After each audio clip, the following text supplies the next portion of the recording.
Up next, I am very, very, very excited to introduce a very special guest, one of the biggest reasons why we're here today, to make sure that we elect Mr. Anthony Adams as mayor of Detroit on November the 2nd. And we do have early voting here in Detroit. So go to the Secretary of State website and figure out where you can vote early and make sure that you know your polling location if you do so happen to wait until Election Day. Do make sure you donate to Mr. Adams at anthonyadamsformayor.com. Give $5, $10, $15, whatever you have, even $1,000. It doesn't matter. We need your help to help elect Mr. Anthony Adams as mayor of Detroit.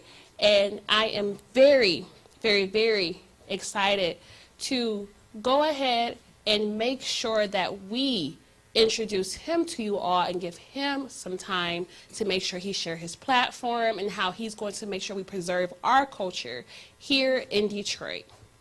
Mr. Adams. Okay. Good evening, nation. This is Anthony Adams, a candidate for mayor of the city of Detroit. I first of all want to thank the good offices of UIN for putting together this intergenerational event, where you've had the opportunity to see our young people, to see some of our seasoned veterans talk about the many things that are impacting lives here in the city of Detroit.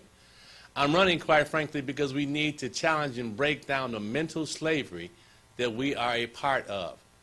We have people in our community that no longer believe that we can lead ourselves. We have people in our community that don't have hope or any aspiration of ever changing their lives. We have people in our community, quite frankly, that have actually given up and are prepared to accept whatever is doled out. I believe that we have to run on a very progressive platform to, first of all, instill and remind people of the greatness of the culture that we have here in the city of Detroit. Whether we're talking about the greatness of the people who actually built this city, the men and women who moved from Mississippi, Alabama, Georgia, to create a better life for themselves in the hard factories of Ford, General Motors, and Chrysler. Of the excellence of the Motown sound, well, we had one of the greatest school systems that produced some of the greatest musicians that the world has ever seen. The Funk Brothers, whether they went to schools like Northern High School, Cass Tech, again, generating the excellence of blackness in our community. Well, we talk about the great business black leaders in our community, people who scratched from nothing, people like Herb Strathers, born in Bewick and Mac, a very proud Detroiter, Optimist Club, Don Barton, who created a casino gaming empire in our community. We have leaders that have epitomized the excellence in our community. We've also have to talk about the great brilliance about the political leadership. And we always have to start with Coleman Alexander Young, the first African-American mayor in our city who showed us the way that we could be strong, that we could be proud, that we could be forceful, and yet we could be connected with our community. But lo and behold, we've seemed to have gotten away from that. And when you look at the dynamics of who's actually been elected to represent us, whether we look at our congresswomen, whether we look at our state senators, whether we look at our state reps, whether we look at people actually running our school system by way of the superintendent's office, we seem to have forgotten about the excellence of what we actually bring to our community. And I'm running on a platform to restore the pride, to restore the dignity. People in this city are walking around in fear of one individual because they believe that he is the know-all and be-all of everything. But he isn't. He's a coward because he's afraid to stand on the stage and debate, to talk about his record and what he has not done for the people in the city of Detroit. And so when people ask me why he won't debate, it's very clear. Because the first topic that we're going to talk about is why the hell did 70,000 people leave the city of Detroit during his tenure? Why is it that people are being taxed out of their homes? Why is it that we no longer have water affordability here in the city of Detroit? Why is it that we are no longer using our money to keep Detroiters in our city? We have a lot of programs designed to bring people into the city of Detroit, but when we talk about people actually staying in this city, why is that not being done? Why are black contractors being left out of the mix? Black contracting at an all-time low.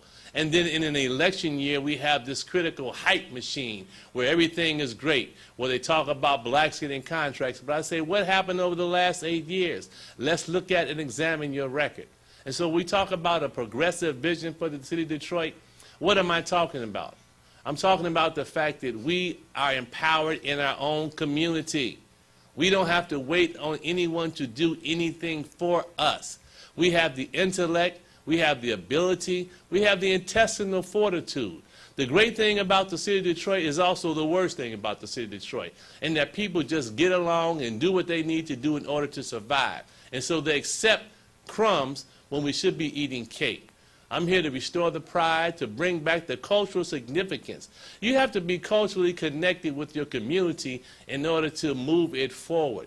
And so if you've never hung out at Baker's Keyboard Lounge, never grabbed a drink at Juanita's, never hung out at Belle Isle after hours, never been to the parks in our city, never gone to a Powell football game, never gone inside of Detroit Public Schools where your children and our children attend, you don't understand the importance of the pain that the people are feeling in this community.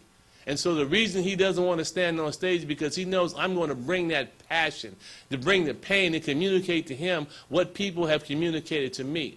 That we no longer will accept second-class citizenship in our own community, that we will no longer be second-class in terms of the distribution of resources and wealth. I find it ironic that in a city that's 85% black, that we are constantly having a conversation about equity and inclusion. Equity and inclusion starts at home. It starts with us being empowered within ourselves. And so I want to thank each and every one of you for donating to my campaign. Money, as Coleman Young always said, is the lifeblood of politics. We are this close to victory. We can taste it, we can feel it, because people understand what's at stake here. It's all about how we empower you to do what you need to do to make our city great again. And so thank you very much.